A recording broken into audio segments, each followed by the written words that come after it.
All right, y'all, here we go. Judge just turned the feed on. Let's see what's going on.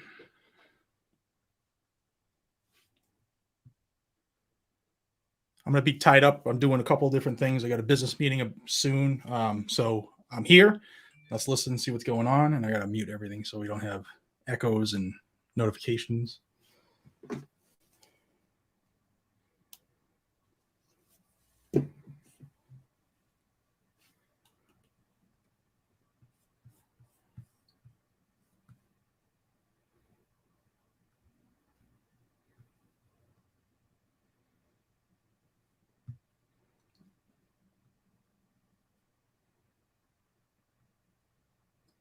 There we go. Welcome, everybody. Welcome, welcome. If it's not too much ask, hit that thumbs up immediately if you can. And share this with everybody you can so more people know what's going on. I don't know what's going on. Just went live on the stream. I've been watching it all day long. I don't know if we have a verdict yet or not. But once we figure it out, there's a couple things I want to tell you about that's happened in Kenosha the last couple hours, the last 12 hours or so. Might as well do that while we're waiting on the judge to talk. 2 arrests last night, yesterday, outside of the courthouse. One was a kid who was, I think he's 20. He body slammed a reporter, smacked a couple of cameras out of people's hands. Real tough guy. And he was locked up, charged with felony bail jumping. So he had a previous criminal case that he didn't go to court for. Misdemeanor bail jumping, battery, resisting arrest, and disorderly conduct. And then a second lady was locked up. Hers was disorderly conduct and possession of weed. Like, that's the biggest thing in the world to worry about, especially outside of one of the biggest trials the country has going right now.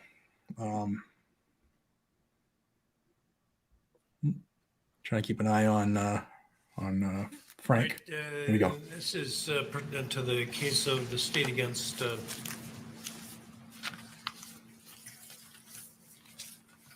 Rittenhouse, and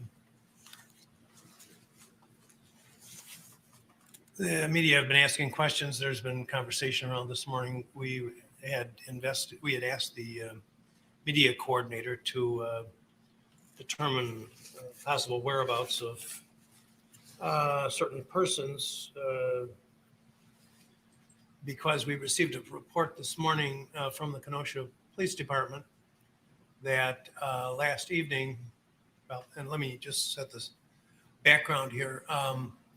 The jury in this case is being transported from a different location in a bus with the windows covered so that they don't have to look at aren't exposed to any signs. There was another arrest regarding possible photographing of the jury. Somebody was taking pictures. So I'm going to call it a sealed bus. And that's been done every day. And then they're brought here to this building.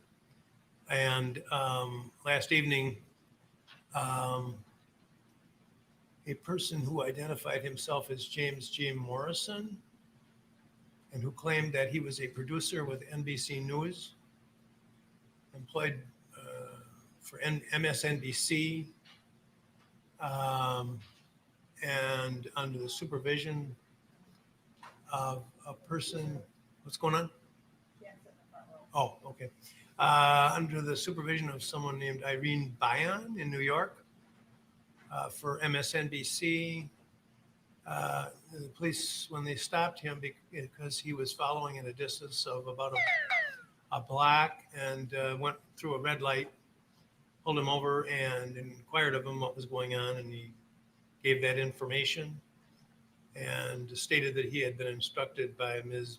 Bayan in New York to follow the jury bus. The matter is under further investigation at this point. And the media has asked questions about it. That's the latest I have. and he was ticketed for violating a traffic control signal. He's not here today, from what I'm told, and I have instructed that no one from MSNBC News will be permitted in this building for the duration of this trial. This is a very serious matter, and I don't know what the ultimate truth of it is, but absolutely it would go without much thinking that someone who is following the jury bus, that is it's extremely serious matter, and will be referred to the proper authorities for further action. Thank you.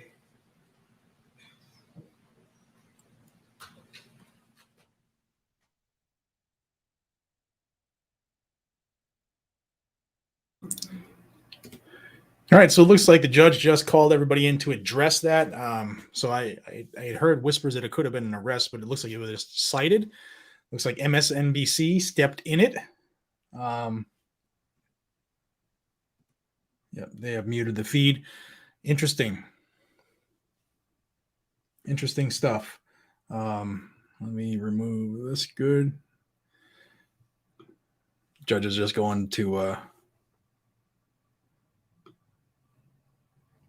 whatever. Yeah, so that's big, and it's a no-no. It's a big no-no to try to take pictures of the jury. I'm sure it happens in most major trials. I wanted to touch base. I was looking into some of the questions that came in persistently yesterday. I don't have the chat on, at least not on my screen. So give me a minute. I'll try to get that going here.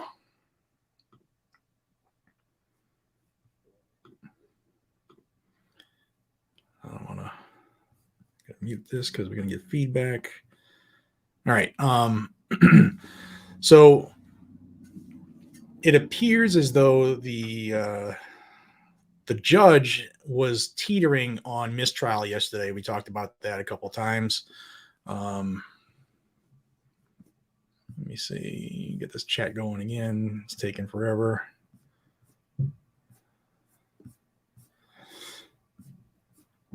All right, here we go. Hey, Smash Time's in here. I'll be on his channel coming up tonight. Check out his Instagram.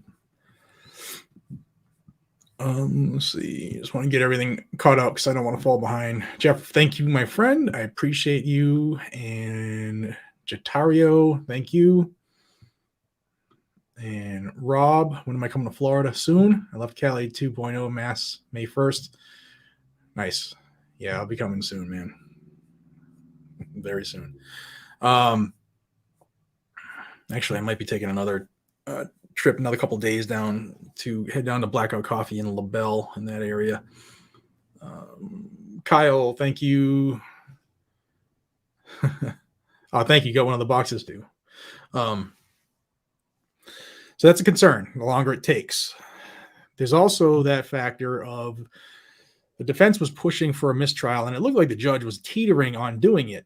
And again, I talked to a couple of people that I know that do this stuff, and what they said is that the defense needs to push harder. The defense needs to come out and point blank tell the judge, look, for this reason, and this reason, this should be a mistrial with prejudice, should be dismissed. Now, they did push, if you remember, towards the end of the day, they pushed for mistrial without prejudice, which would mean that this could be retried, which would suck for Kyle because you got to go through the whole thing again. And it would suck for the families involved on both sides. But hopefully the defense would learn from some of the things that they did in this one, that then maybe they would change different going forward. For instance, maybe not having Kyle Rittenhouse take the stand, and that would be a concern, right? So I don't know why they would push without prejudice unless they are just very concerned about what I mentioned earlier. The longer this jury goes, the chance of them coming back with a guilty on something is real. And so maybe they feel like if we just get this dismissed, then we can redo this, and Kyle's out on bond. instead of that coming back with a guilty finding and him appealing it, Kyle, appealing the decision, but staying in prison until the appeal is heard. And that would be obviously something that nobody in the Kyle Rittenhouse camp wants. I'm trying to look at my notes here.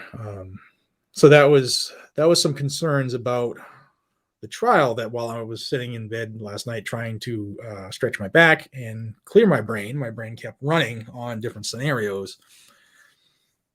So yeah, the other things that were that I've heard from other attorneys and court officers that I've reached out to and stuff, that there's a common theme that they would like to see the defense be a little more aggressive.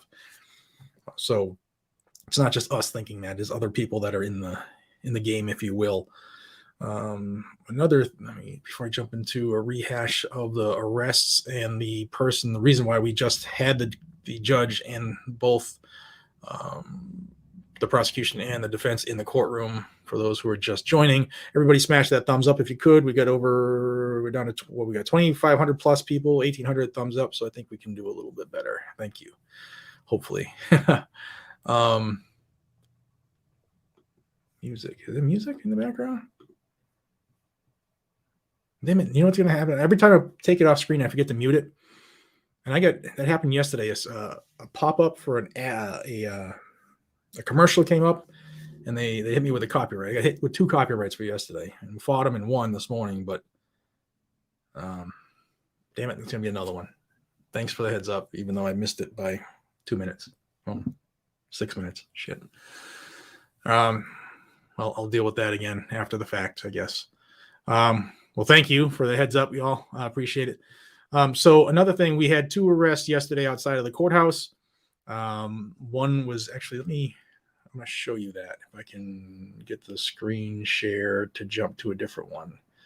I'm going to stop that screen and go to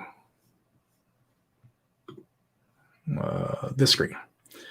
So I'm going to bring up, this is Fox News's website, free with fair use clause, guys, in case that pops up again. But you can see any anti-Rittenhouse protester body slams reporter outside Kenosha courtroom and was arrested for battery. There's a quick little video. There's a longer video, but this couple first seconds is him here in the Chicago Bulls black and red winter hat and the red hood. You can see he smacks a camera at a reporter, and then subsequently there were some arrests. I want to stop that just so we don't get hit with anything. But it says one of the 2 protesters arrested outside of Kenosha Courthouse. A man seeing an F. Kyle t-shirt as officers took him into custody is facing charges related to bail jumping, meaning he has a prior criminal record. Details of his prior arrest. That's him here with the shaven eyebrow. Looks like I don't know. He was obviously looking for some trouble. 20-year-old male suspect Anthony has been charged with felony bail jumping, misdemeanor bail jumping, battery, resisting, and disorderly conduct, according to Sergeant Wright of the Kenosha Sheriff Department. And the second arrest was Shakita Cornelius, and Shakita was booked with resisting arrest, disorderly conduct, and possession of weed.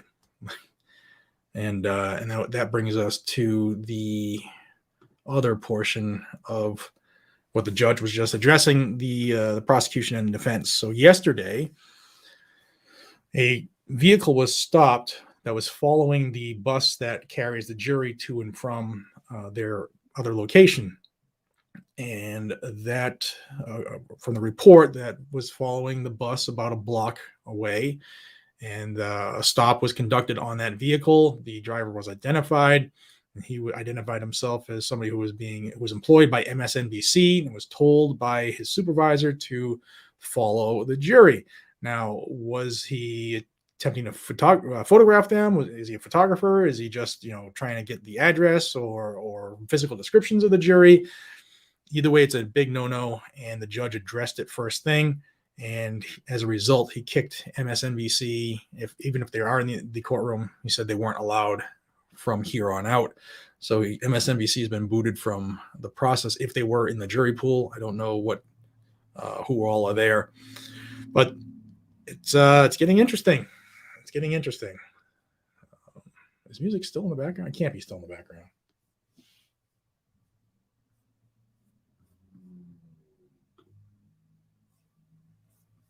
Did I miss it? Let me catch up on the comments. I hope I'm not missing anybody. I don't even have rap music. What the frick's going on? Oh, is it this Fox freaking channel? Well, let's just shut that right the hell off.